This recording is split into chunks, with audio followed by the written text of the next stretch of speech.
They mocked the quiet librarian, but none of them knew who she really was. Valerie Hart lived in the small and uneventful town of Ashwick, a place where life moved slowly and nothing ever seemed to change. The locals barely noticed her existence behind the walls of the library. To them, she was just the woman who stamped their books, whispered her greetings, and lived alone in a cottage by the woods. Teenagers laughed at her, calling her the ghost lady because she spoke so little. Adults pitied her, whispering that she had wasted her life surrounded by books instead of people. She never argued, never defended herself. She simply moved quietly between the shelves and carried on. But Valerie Hart was not what she seemed. Beneath the calm exterior was a woman who once carried secrets powerful enough to start wars or end them. She had lived a life of silence, but not in a library. In the shadows of intelligence work. Years ago, she had been Agent Hart, an operative veteran in infiltration, surveillance, and silent kills. Her missions had taken her across continents. Her hands had touched weapons and documents that could have changed the fate of nations. But those days were gone, or at least, that's what she wanted everyone in Ashwick to believe. The truth was that Valerie had Kosnexel after one mission in Prague had gone horribly wrong. She had lost her partner and almost her life. The guilt followed her like a shadow she could never escape. So she ran. She disappeared from the directorate, faked her death, and chose Ashwick because it was quiet, invisible, and far away from the world she once knew. For years she built a routine. Mornings at the library, evenings alone with her tea and old records, nights filled with silence. But peace, she would learn, does not last forever. It began one autumn evening when the rain tapped against the library windows and the streets outside grew dark. A group of teenagers lingered near the entrance, laughing too loud, leaning against their bicycles. Valerie closed the heavy doors and turned the key in the lock. One of the boys sneered, "Hey, ghost lady, ever read a book about jetting a life?" The others roared with laughter, tossing small stones at the library sign. Valerie did not respond. Her face calm and unreadable. She tightened her coat and walked past them, her eyes fixed on the ground. They laughed harder at her silence. What none of them saw was the way her hand had instinctively tightened into a fist, or how her eyes had scanned their movements with the speed of someone trained to assess threats in an instant. Years of discipline kept her from reacting. She walked away, but her heart was beating in the steady rhythm of an old reflex she thought she had left behind. Her cottage at the edge of the woods was as ordinary as the woman herself. Shelves of books lined the walls, mismatched furniture filled the rooms, and a kettle always waited on the stove. Yet under her bed, hidden in a trunk, were relics of a life no one in Ashwick could imagine. A pistol wrapped in cloth, its metal cold and oiled, a combat knife engraved with the insignia of a unit that officially never existed, passports with names and faces that no longer matched the woman she was now, and at the very bottom,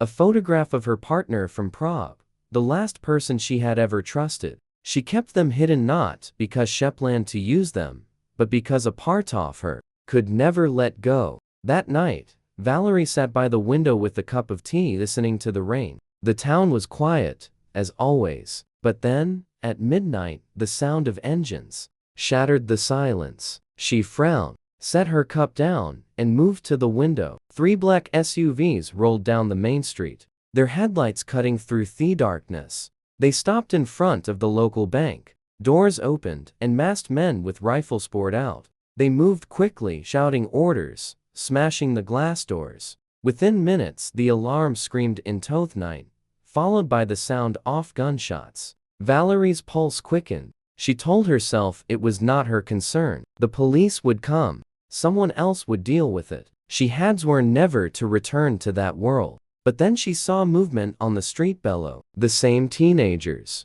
who had mocked her earlier came running, chased by one of the gunmen. Fire laughter from hours before was gone, replaced by screams of terror. Valerie's body moved. Before her mind caught up, she slipped on her boots, grabbed her coat, and stepped into the night. For years she had tried to bury who she was, but tonight, the quiet Librarian would have to remind the world of the life she once lived. Valerie moved through the rain-soaked streets with the grace of someone who had spent her life in shadows. The storm helped her, muffling her footsteps as she followed. The echo of gunfire at the bank, Shazrin.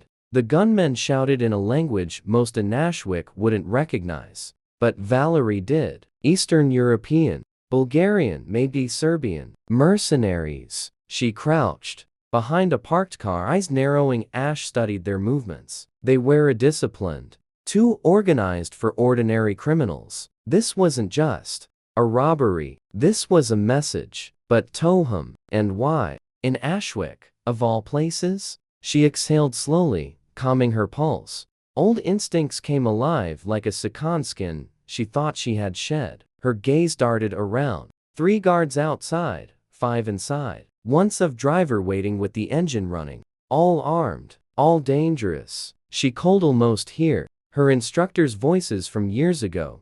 Study the exits, count the weapons, control the timing. She had no weapons, but that had never stopped her before. A scream pierced the air. One of the teenagers had stumbled in the street, his bike tangled beneath him. The mercenary raised his rifle, ready to fire. Valerie didn't think, she acted. She darted forward, grabbed a loose brick from the ground, and hurled it with precision. It smashed into the man's faceplate, making him stagger. In the same motion, she closed the distance, twisted his arm, and slammed him into the SUV. With brutal force, he crumpled before Heckwold cry out. The teenager scrambled up and ran, too panicked to even notice who had saved him. Valerie dragged the unconscious body into the shadows, her hands trembling. Not from fear, but from the surge of muscle memory. The years away from the field had dulled her edges, but not broken them. The gunfire inside intensified. Valerie glanced at the fallen mercenary's rifle,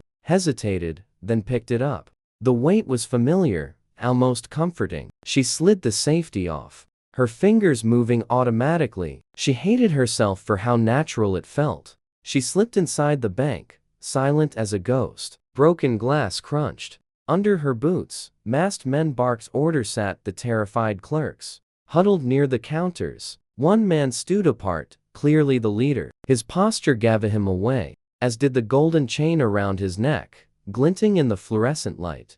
He was calm, a professional. Valerie raised the rifle, took a breath, and fired once. The bullet shattered the ceiling light above him, plunging half the bank into shadow. Shouts erupted. In Thechaus, she moved. Her body flowed like water, weaving through the darkness. A gunman swung his weapon toward her. Too slow, she struck his throat with the rifle butt, sending him gasping to the floor. Another fired wildly, his bullets sparking against the marble pillars. She dropped, rolled, and yanked at his legs out from under him, knocking him unconscious. With a single strike, the leader said no. His eyes locked on her through the mask. "Who the hell are you?" he growled, in accented English. Valerie didn't answer. She never answered. Instead, she slipped behind cover, hearthammering. She didn't want this fight. Didn't want to wake the monster she had buried. But the monster was awake now,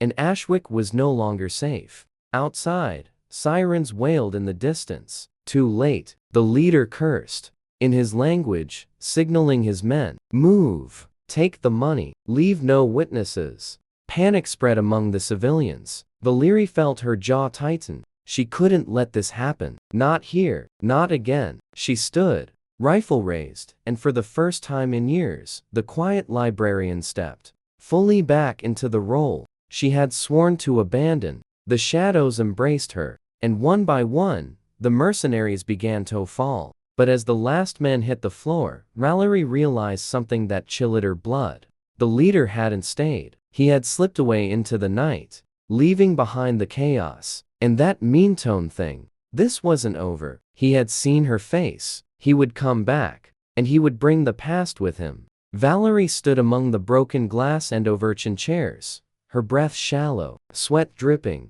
from her temple. The civilians she had just saved stared at her in wide-eyed silence. Some clutched their children. Others held their hands up as if she might turn the rifle on them. Her chest tightened. She knew this look. Fear. Not gratitude, not relief, fear. She dropped the weapon to the marble floor. With a heavy clang, lifted her hand slowly, and said in a low voice, "You're safe now." But she could see it in their eyes. To them, she wasn't a savior. She was something else. Something dangerous. When the sirens grew louder, panic returned. Valerie didn't wait for the police. She slipped out through side door, disappearing into the rain-soaked alleys. Her heart hammered as she pulled her hood up and vanished into the night. She had survived, but she knew this wasn't survival, it was exposure. She had revealed herself. Hours later, at her cabin outside town, Valerie sat alone by the fireplace, staring into the flames. The rifle she had carried lay across the table, cleaned and dismantled. She hadn't touched a weapon in years. The smell of gun oil filled the room, sharp and nostalgic. Memories flooded back, covert missions, whispered orders. Her handler's cold voice reminding her that attachments meant weakness. She had walked away from that life after Earth River, after her daughter's laughter was swallowed by the current, and her husband's anger burned hotter than her grief. She had sworn, never again, but tonight proved that. The shadows hadn't let her go. Her phone buzzed.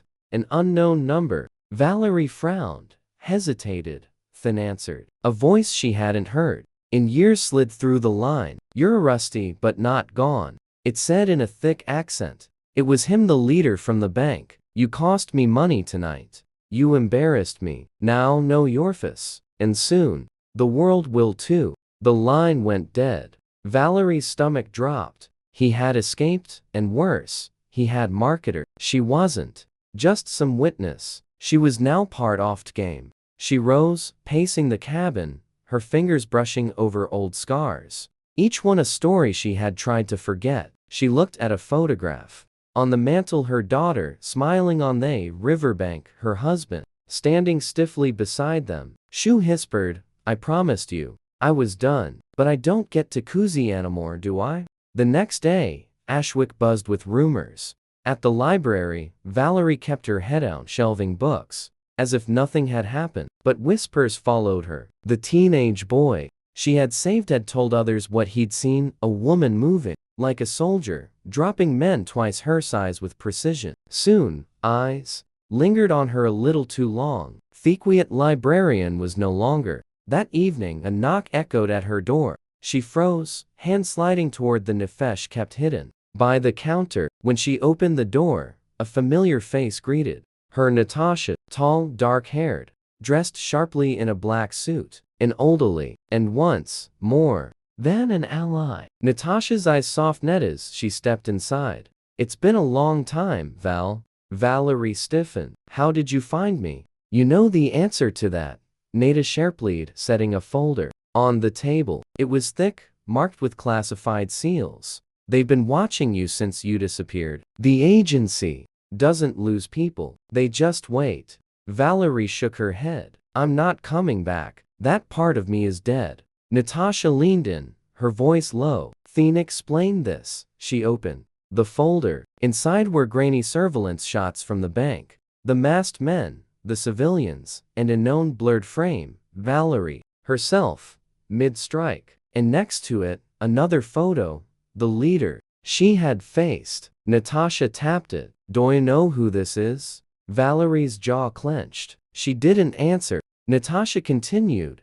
"His name is Viktor Dragov, ex-military, now a warlord. He's building something in Ashwick, using your quiet little town as a testing ground. If you think you can walk away, no, you're wrong. He knows your face, and he knows your past. This won't stop until one of you is dead."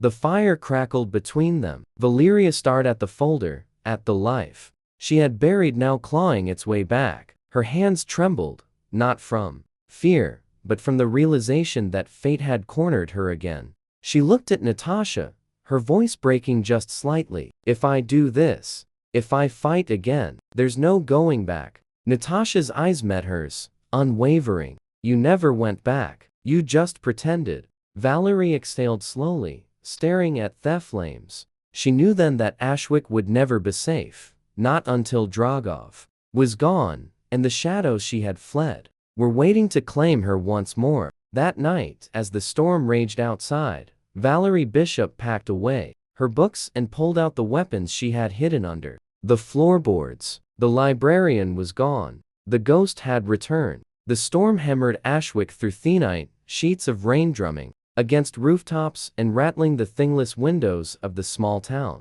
Valerie sat in silence inside her cabin, her mind a whirlpool of memories and dread. On the table before her, Natasha's folder lay open, each page another reminder of the world she thought she had left behind. Surveillance images, intercepted messages, financial trails, all pointing to Viktor Dragov's tightening grip on the town. Drugs, weapons, human trafficking. Ashwick wasn't just a hiding place. It was the beginning of something larger. Valerie closed her eyes and pressed her palms against them, trying to fight off the headache pulsing at her temples. She had sworn to her daughter's memory that she would never go back to this life. And yet, here she was again, sharpening knives, reassembling rifles, preparing to step back into the dark. By morning, the storm had cleared, leaving the town washed and quiet. But beneath the calm surface, something had shifted. At the diner,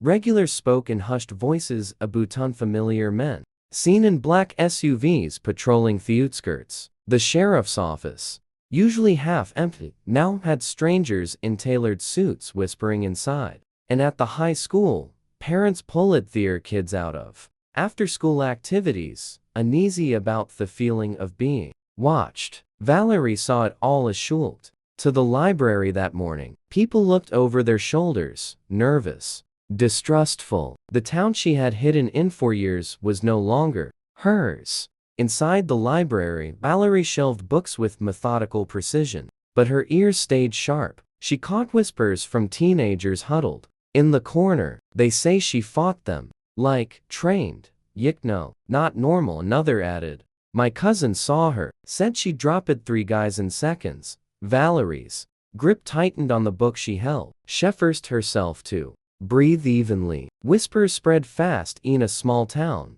and rumors were dangerous currency. She couldn't let them grow. That evening, Natasha returned. She stood at the cabin door, her suit slightly wrinkled from the long day, eyes alert but weary. Valerie didn't ask how she had slipped past the patrols. Natasha had always been good at making herself unseen. Without a word, she dropped another folder onto the table. Valerie flipped it open. This time, the images were of Ashwick, the lumber mill, the railway depot, the water plant, each own marked with circles and notes in Cyrillic. Viktor wasn't just using Ashwick as a hideout. He was turning it into an operations hub. Natasha leaned against the wall, crossing her arms. He's setting up supply lines. Once they're in place, this town will be nothing but a front, and every man, woman, and child here will be expendable. Valerie stared at the photos, her pulse quickening. She thought of the teenage boy on the bike, the way his wide eyes had looked up at her after she saved him. She thought of the frightened families in the bank, the parents shielding their children. For years, Valerie had told herself she was done, that she owed nothing to anyone anymore. But now she realized that wasn't true. Ashwick had given her refuge when she was broken. If she turned away, now, she would be condemning them all. I'll need weapons, Valerie said finally, her voice low but steady. Natasha arched an eyebrow. So you're in? Valerie met her gaze. I don't have a choice. He won't stop until I'm dead. Or until he is. The next nights blurred together in preparation. Valerie mapped out the town on her cabin floor, marking Viktor's movements, his safe houses, his men. Natasha supplied intel, feeding Valerie names and numbers of mercenaries flown in to reinforce Dragov's forces. Together, they built a picture of an enemy that was both ruthless and precise. But Valerie also knew Dragov was patient. He wouldn't rush into the open. He would make the town his cage and hearth prey. The first strike came quietly. A store in Main Street, owned by an old couple, was burned down in the middle of the night. No one saw who did it, but everyone knew. A warning. The second came. The next day, when the sheriff, a man who had lived in Ashwick his entire life, was found dead in his cruiser, bullet to the head. No witnesses. Fear tightened its grip on the town. People stopped going out at night, stopped answering knocks in their doors. And Valerie could feel eyes watching her everywhere she went. One night, as she walked home from the library, she heard footsteps behind her. Slow, deliberate. She didn't turn immediately. Instead, she listened. The steps mirrored hers. Stopping when she stopped, moving when she moved. Finally, she slipped into an alley, ducked behind a dumpster, and waited. The man who followed her was young, carrying a pistol clumsily at his side. He was no professional, just one of Dragov's disposable soldiers. When he passed, Valerie moved. Silent, precise. She grabbed him by the collar, slammed him into the wall, and pressed a knife to his throat. "Why are you following?" she hissed. The boy stammered, "Orders, just orders. He wants to know if you're alone. If you're scared." Valerie's grip tightened. "Tell him this," she whispered, leaning close. "I'm not scared, and I'm not alone." With one swift strike, she knocked him unconscious and melted back into the night. But she knew Dragov would not stop sending men. Each encounter would grow deadlier. He wanted to draw her out, force her into the open, and part of her effort it was working. Because for the first time in years, Valerie felt the old fire inside her burning again. The predator she had buried was awake, and Viktor Dragov had no idea what he had unleashed. That night, Valerie sat by the fire again, Natasha across from her, both of them silent as they studied the maps. Finally, Natasha spoke. "You won't stop until you end this." Valerie nodded, her eyes hard. "Then I'll end it on my terms." She reached for her knife, running her thumb along its edge, and whispered to herself, "For Ashwick." For her. The night of the storm came again, but this time Ashwick did not sleep. It was just after midnight when the first trucks rolled into town, black military-style vehicles with tinted windows, their engines rumbling like thunder. From her cabin window on the hillside, Valerie could see them spreading out along Main Street, headlights off, silent, methodical. She counted 7 vehicles, at least 12 men, and in the middle, stepping out into the rain in a long, dark coat, was Viktor Dragov himself. His silhouette was unmistakable. Tall, broad, shoulders squared with the confidence of someone who believed the town already belonged to him. Valerie's pulse quickened. This was it. The trap was closing. She turned from the window, moving with speed and precision. Every weapon she had hidden was laid out across the table: rifles, pistols, knives, even explosives. Natasha checked the ammo, her face hardened, unreadable. "He's bringing everyone," she said. Valerie strapped on her tactical belt, her hands steady. "Good," she replied. "Saves me the trouble of hunting them down one by one." Down in town, Dragov made his move. His men fanned out, kicking down doors, dragging terrified civilians into the street. Families huddled under the glow of the street lamps as masked gunmen forced them to kneel. Dragov stood in the center of it all, his voice booming in accented English. "You thought this town was yours, but it belongs to me now. And the woman who dared challenge me, she will watch it burn before she dies." From the shadows above, Valerie took her position on the roof of the hardware store. The rain slicked her hair to her face, but her eyes were sharp, her rifle steady. She aimed, inhaled, and with one clean shot, dropped the guard closest to the hostages. The town square erupted in chaos. Shouts, gunfire, civilians screaming. Dragov spun,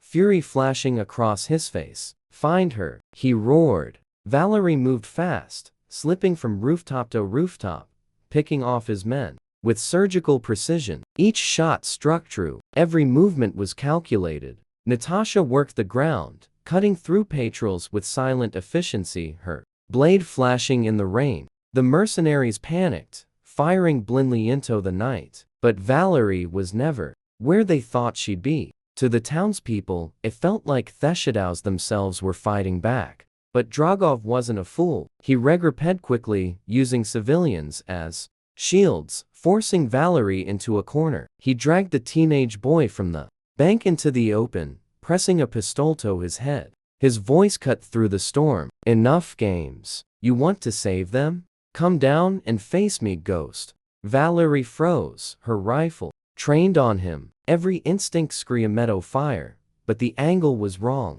One wrong move, and the boy would die. Her heart pounded as Themeries crashed back her daughter's face, disappearing under the river, her hopelessness as life slipped through her hands. Not again. Never again. She whispered under her breath, I won't lose another. Sliding down the side of the building, Valerie stepped into the square, unarmed. The mercenaries closed in, weapons raised, but Dragov waved them off. He wanted this himself. Finally, he sneered, shoving the boy aside. The ghost shows her face. Rain poured between them as the townspeople watched, silent and terrified. Valerie's eyes locked on Dragov's. You should have stayed in Theshidaus, she said coldly. Dragov laughed, drawing a knife as heckled her. And miss this? No, I've been waiting to crush you with my own hands. The fight was brutal, primal. He lunged, blade flashing. She dodged, countered, struck hard to his ribs. He was bigger, stronger, but she was faster, more precise. Every move she made carried years of training, years of survival. The storm lit the sky with lightning as they clashed, each strike echoing like thunder. Dragov landed a heavy blow to her shoulder, nearly knocking her down, but Valerie rolled with it, grabbing a shard of broken glass from the ground and slashing across his arm. The mercenaries shouted, some stepping forward, but Natasha's rifle cracked from the shadows, dropping anyone would interfere. This was between Valerie and Dragov. Finally, Dragov lunged again, his rage blinding him. Valerie sidestepped, driving his own momentum into the broken fountain at the center of the square. His knife clattered across the stone. Valerie pinned him, pressing the shard of glass to his throat. Her voice was low, steady, every word dripping with finality. You came into my town, you threatened my people, and you made me remember who I am. With one swift motion, it was over. Dragov's body slumped lifeless into the rain. Silence fell over Ashwick. The remaining mercenaries froze, unsure, their leader gone. Natasha stepped forward, weapon raised. Drop them. One by one, the men tossed their rifles to the ground, defeated. The townspeople, still trembling, slowly began to rise. Eyes turned to Valerie, not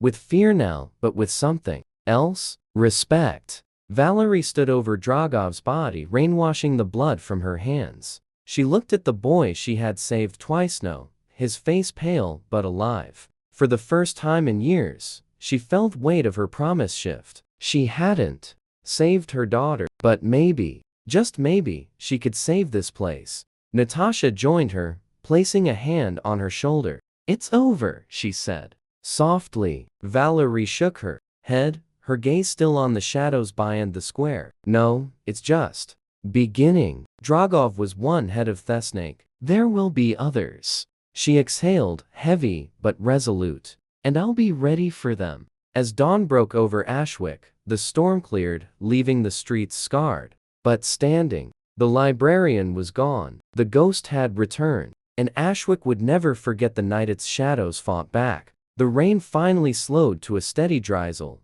but the square of Ashwick was still lit by burning headlights, shatter glass, and the ragged breaths of a town that had just witnessed hell itself. Valerie stood over Dragov's lifeless body, her shoulders heaving, her hands streaked with blood and mud.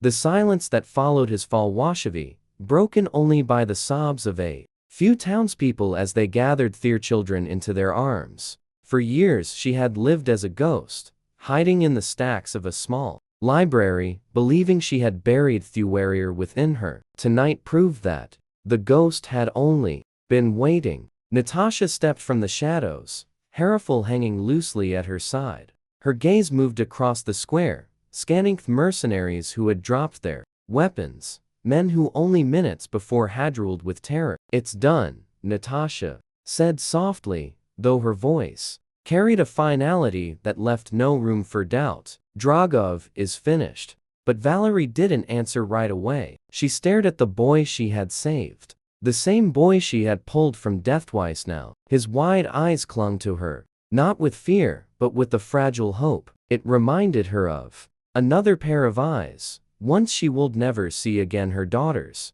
bright with laughter before the river took her. Valerie swallowed hard. The promise she had made years ago to never fight again had been shattered, but maybe this was the only way she could keep a different promise, to protect what others could not. She finally straightened, tossing the broken shard of glass aside. Her voice was steady when she spoke, thieves not of a librarian, but of the soldier she once was. "This town is safe for now." Natasha studied her carefully. "You know this doesn't end here. Viktor was powerful, but he wasn't the only one. His death will draw attention." Valerie's eyes hardened. She glanced at the terrified mercenaries still kneeling in the rain. "Then let them come. Ashwick won't be theirs, not while I breathe."